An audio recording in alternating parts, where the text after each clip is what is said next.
Our theme today, courage and resolve.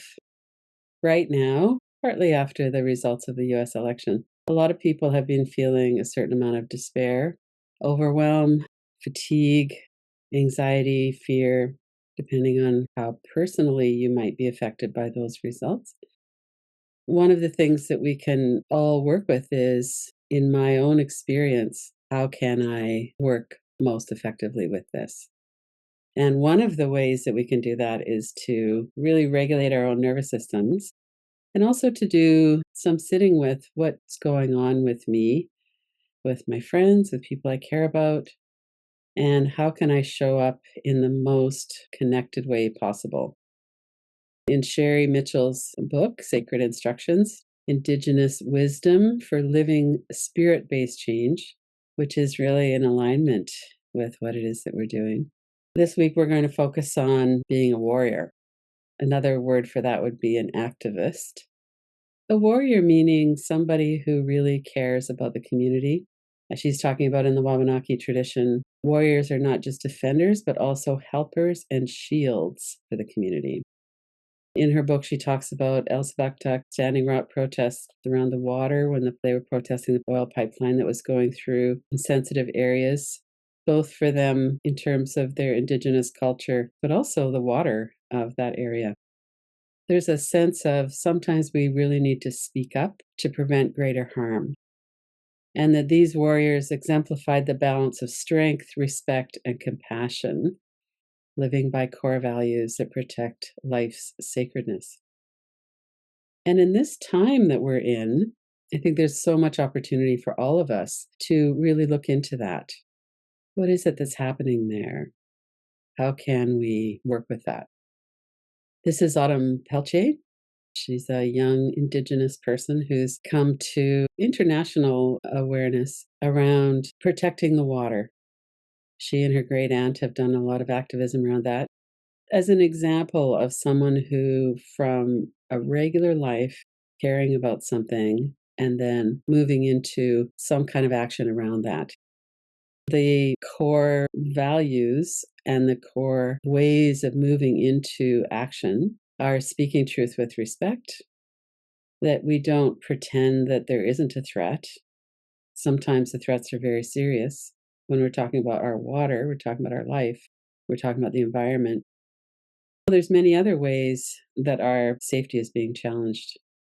And so using our own strengths, so you may or may not resonate with that word warrior. The way that Sherri Mitchell is using it is not anything to do with going to war.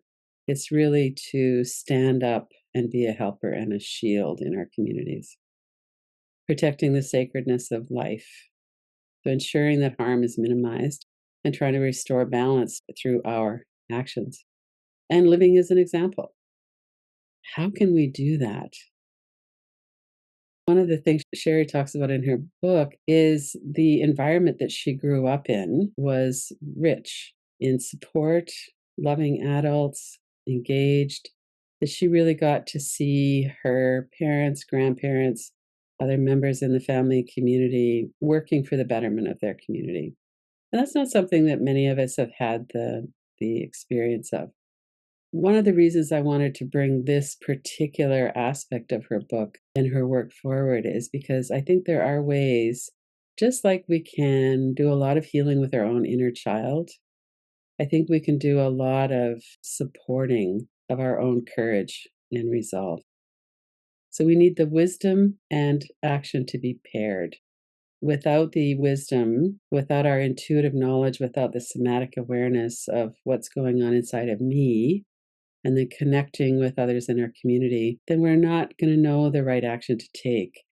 It's really helpful to have like minded people, as we often say here, to be present with and take action with together. So, restoring balance, we have to have our own nervous system somewhat regulated. We know from our own experience that when we're in a fight, flight, freeze, or fawn response, we don't really have access to wisdom, compassion, empathy. And when we are grounded, we know who we are. We know what we stand for. And it helps us to have that foundation to build courage and resolve. The cultivation of harmony between our masculine and feminine energies That would be individually as well as in our communities. And this creating environments of belonging. So we need to have experiences of safe enough connection. We need to feel like we belong somewhere. And I think one of the impacts of the US election results was that a lot of people felt here in my neighborhood, here in my country, a lot of people don't honor my right to exist as I am. And so that's a really shocking and disappointing, probably not surprising in some ways, but it's a revelation of what the actual experience is right now. There are people who are trying to take away my freedoms and to try to take away my right to be who I am. And that's the truth.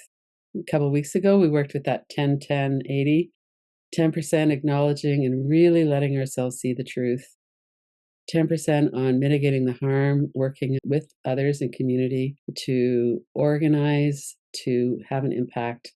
And then 80%, what kind of a world do I want to live in? And who do I want to connect with in order to be really active in bringing this wisdom into action? So, reclaiming balance, responsibility. If my core value is compassion, kindness, and generosity, how am I exhibiting that in my life? For me, a lot of that is through my work, but it's also in my personal life. I try to be generous emotionally with friends, that I'm present with them. I try to be compassionate and honor where people are coming from in terms of friends and family. With family, sometimes that can be a lot more difficult. And I have a couple of teenage boys in my immediate family. How can we honor their sacredness as well as my own and model these values in a way that is inspiring and not shaming and not judgmental? So, this 80% is to build a world that fits us. And how can we make the fertile soil for cultivating courage and resolve? How can we recover from our education, for instance, that prioritizes conformity and obedience? And that's not just in our education systems, it's in our workplaces. We're very much rewarded for being compliant and for going along with what's going on in our culture. And so, how can we work together to create a world that fits us better, where we feel like I can really be who I am? And that's a lot of what we're doing here in these Sunday community classes is we're practicing that. We're looking into that. We're practicing being safe enough for each other that we can show up as who we are. And from that ground, so this is part of this fertile soil that we're cultivating. From that, we can take our groundedness, our acceptance, a reduction of feeling shamed, more feeling like I'm a good human being and I have something to offer the world. And I know some of the things that I'd like to shift. And we have some confidence that we could do that together. I think it's true that many of us are feeling this calling to live a satisfying and happy personal life and also to be engaged with larger issues. And some of that is to see the politics, the policies of our governments in Canada to a large extent has led to a much larger population of people who are unhoused. And it's a lot harder for people now to afford a house. To afford rent is very difficult as well. So, how can we see that in a context of this is the larger system? For me, that helps me to not feel so judgmental about people caught in the system. If the system is set up to not provide this way that people can have their own home, it's not affordable anymore for many young people to get into their own homes and for many older people. So, how can we cultivate these conditions where we can flourish and where we can take care of our own personal life and also nurture this generation of protectors? And generation not just being the younger people, but also being ourselves. Sometimes people who are mid age and older can have a lot of wisdom and experience and also a lot of courage and outrage of this isn't right the way this is. We can bond together around what we see. So let's pause here and notice, what are your core values? Kindness, compassion, wisdom, strength. And how can you bring those into your own personal life? What is your response in your body to those words? What are my core values? And this could be a little bit different for everybody, of course.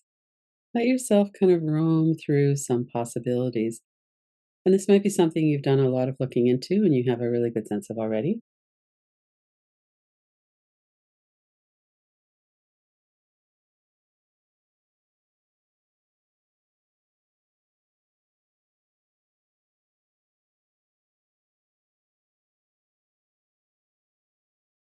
And it could be something really specific.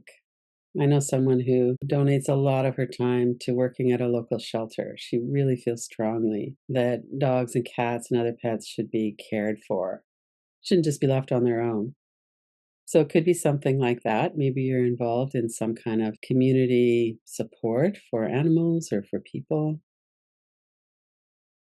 I know someone who goes into schools and volunteers grade one, two, and three students to help them learn how to read. There are people with rescue dogs. There are people who coach sports teams. I mean, what are some of your values and how are you bringing them to life in your own life right now, or maybe in the past? And get as specific as you can.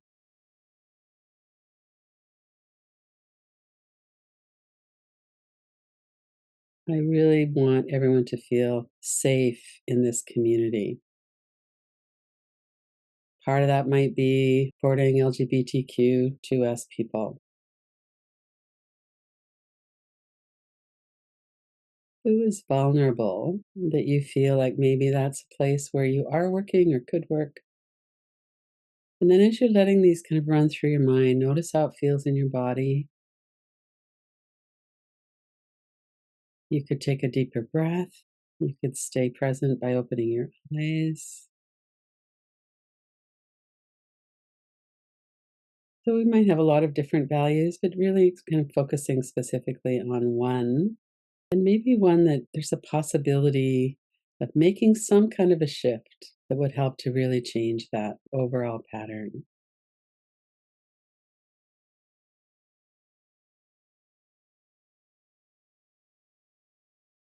Be careful that you're not moving into shaming, that you're not shaming yourself maybe for not doing so much or being involved in your own personal life right now and helping others isn't something that's being possible right now. There could be all kinds of things going on, the inner critic. So don't let yourself fall into that. If there's anything like that going on, see if you could just push that aside. Say, no, that's not okay. Right now, I'm looking into what are my values, getting very specific about some area in which I could take action.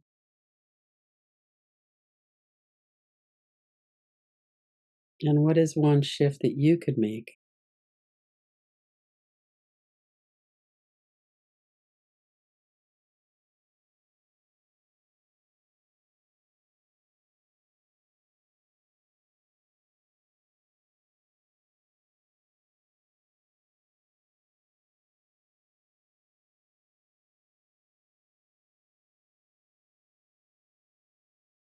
And if you were to make that shift, maybe it's an ongoing thing. Maybe it's something kind of big, something smaller that you might have to do again and again.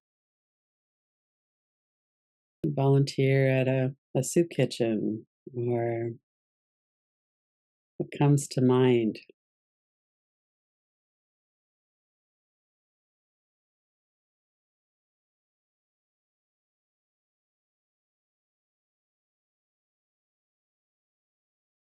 And for some of us, it's very personal. It's when I run into people who I feel could use a hand, or I could maybe in my neighborhood, I could participate in something. That's what I do. I try to be kind, I try to be helpful. It's not always an organization.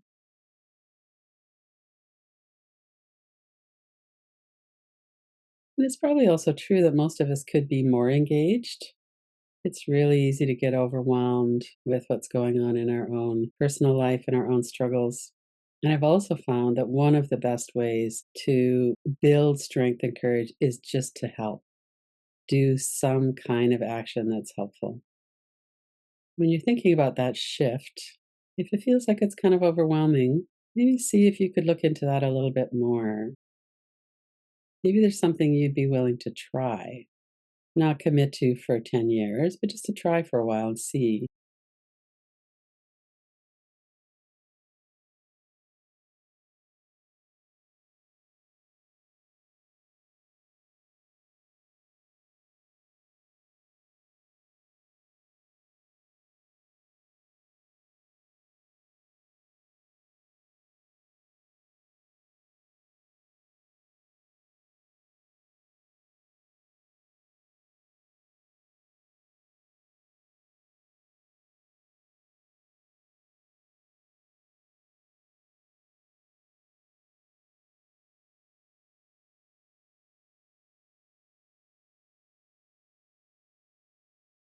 And as we're getting into the last few minutes of the inquiry, notice what your experience has been so far. What came up for you? And in particular, was there anything that you were feeling kind of resistant around or irritated by? Anything that perhaps you were having an inner critic around? Were you feeling overwhelmed, inspired?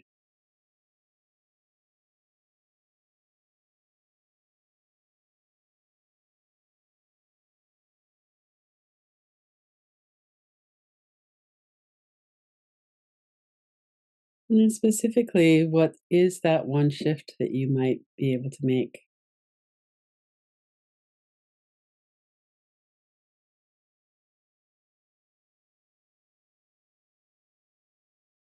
And from this space of being grounded, in touch with our intuition and wisdom, we can kind of let that play through our mind. What would be the likely result? Am I coming into this action through wisdom? Am I grounded and regulated, or am I kind of feeling quite hypervigilant still? So notice all of the components, and there's no right or wrong way to do this kind of inquiry. We can hold the complexity of this. Many of us who are really engaged with other things sometimes resent the amount of time we put in compared to what we might see others doing. Sometimes we're doing it out of more of a people pleasing. We feel lots of complicated emotions around this. So it's okay for us to have a lot of complicated things going on. So let yourself see that. What are some of the elements of this?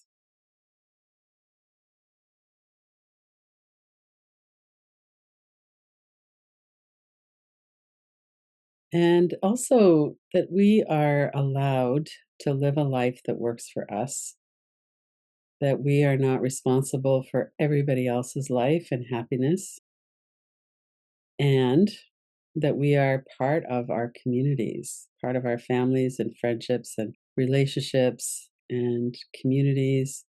And we can have a big impact on other people in terms of connection and safety, so that we could also notice where are we right now in a sense of I'm really inspired to continue what I'm doing or to increase what I'm doing or maybe to do it in a bit of a different way.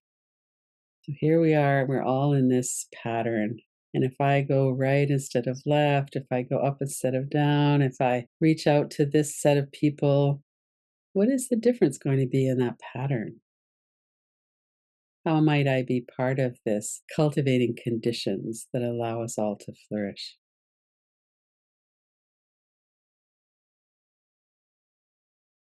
And if I don't see myself as a warrior, as a protector, a helper, as a shield, then maybe that's something to really look into as well. Why not? Maybe we have experience with that. Maybe we're kind of soured on that. Maybe we feel like we don't have any energy left over for that. And right now, the most important thing that we could do would be to rest. So that's okay too. Notice your body again, notice your breath. Could you soften maybe your face, mouth and jaw, neck and shoulders? Take a few deep breaths. There's a lot there. And if you wanted, you could bring your hand to your heart. Let yourself be kind.